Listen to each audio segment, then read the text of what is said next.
I'm Todd Easton, and recently Kansas State University honored me by becoming a University Distinguished Teaching Professor.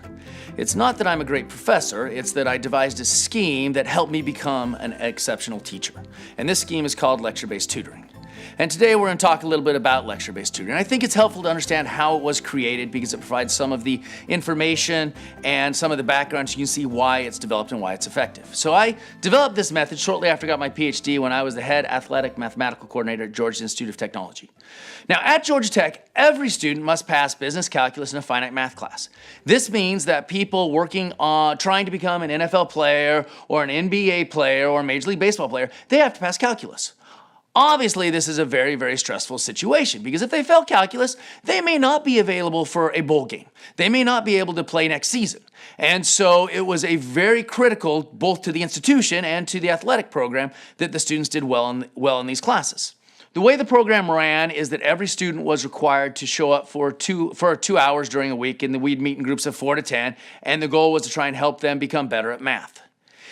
Following the advice of the previous coordinator, I sat down and I started tutoring people. They'd work a problem, I'd go around the room, and it was pointless. I couldn't get around to everybody. People were doing stuff besides math, and I'm like, this isn't right. So I went to a lecture. Now I was up in front of everybody. I was working problems very fast. I could tell that I was losing them. I had no idea when I lost them. It wasn't nearly as effective. So talking to other people, they said, why don't you call people to the board? So I started calling people to the board, and this was better. The students came up to the board, they started working a problem, I tutored them through. Some of the students weren't paying attention, but it was at least a little better. We'd get through a few more problems. But in the end, they'd get to something like a half plus a third, they would add it, and they would get to, say, a fifth. And then everybody would laugh at them and say, oh, you don't know how to add fractions, that's a third grade skill, and they'd feel more or less as a failure as they'd go back to their seat. So I said, this isn't working out very effectively either, and so I started instead just tutoring them directly at their seat. Why do they need to come to the board? So I'd sit there, I'd ask them a question, we'd go through the whole problem, and it was actually really effective. I could go through a lot of problems, all those mathematical errors were gone. I kept control of the classroom, so I knew how fast the class was moving, and all these problems were solved. But while I'm doing this, the other students are still talking about their date or their game or something like that, and I didn't have everybody engaged.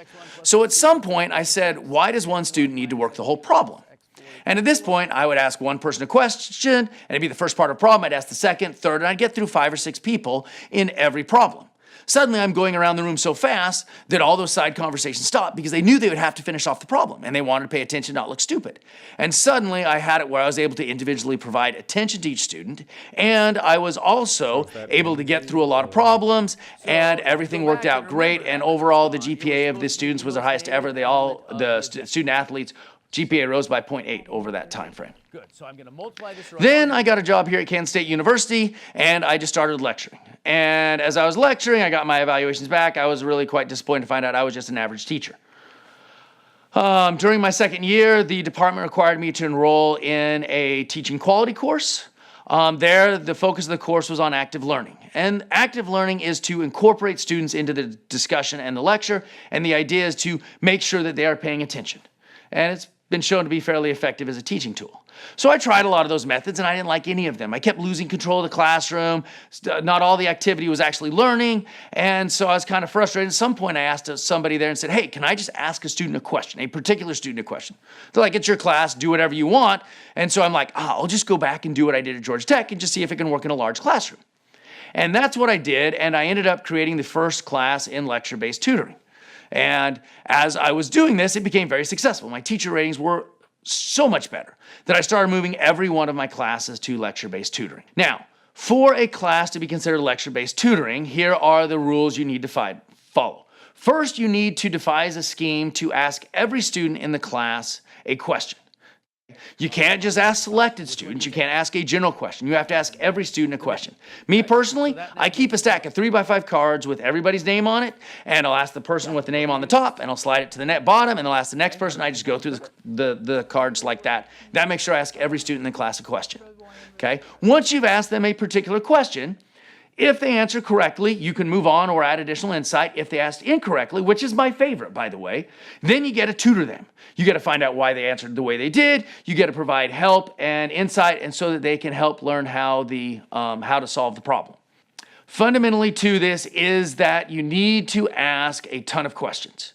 You're looking at asking 20 to 50 questions per hour. And the idea is that you want to move rapidly around the class. Students don't necessarily know exactly when they're going to be asked, so they have to pay attention a little more often. And you know for at least 30 or 60 seconds, they are paying full attention because they are talking directly to you. How does it work?